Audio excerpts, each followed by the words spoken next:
لله نحمده ونستعينه ونستغفره ونؤمن به ونتوكل عليه ونعوذ بالله من شرور أنفسنا ومن سيئات أعمالنا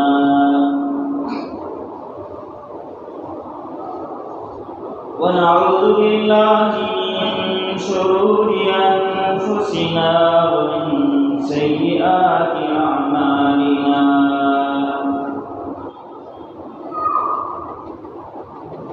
ونعوذ بالله من شرور أنفسنا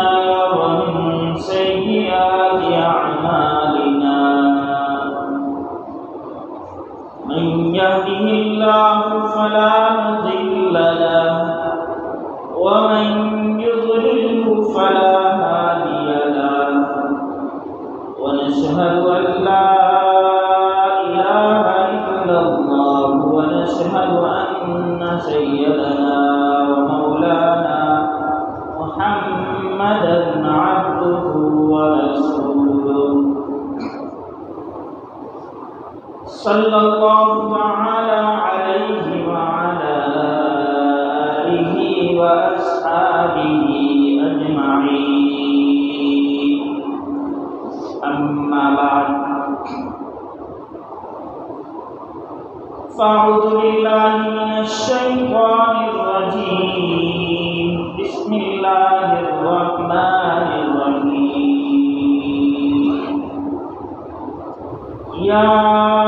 أيها الناس اتقوا ربكم الذي خلقكم من نفس واحدة وخلق منها زوجها وبث منهما رجالا كثيرا ونساء واتقوا الله الذي تساءلون به والأرحام إن الله كان عليكم رقيبا وقال النبي صلى الله تعالى عليه وسلم الدنيا كل متاع وخير متاع الدنيا المرأة الصالحة أو كما قال عليه الصلاة والسلام آمنت بالله صدق الله مولانا العظيم وصدق رسوله النبي الكريم ونحن على ذلك من الشاهدين والشاكرين والحمد لله رب العالمين اللهم صل على سيدنا محمد وعلى آل سيدنا محمد وبارك وسلم اللهم صل على سيدنا محمد وعلى آل سيدنا محمد وبارك وسلم اللهم صل على سيدنا محمد وعلى آل سيدنا محمد وبارك وسلم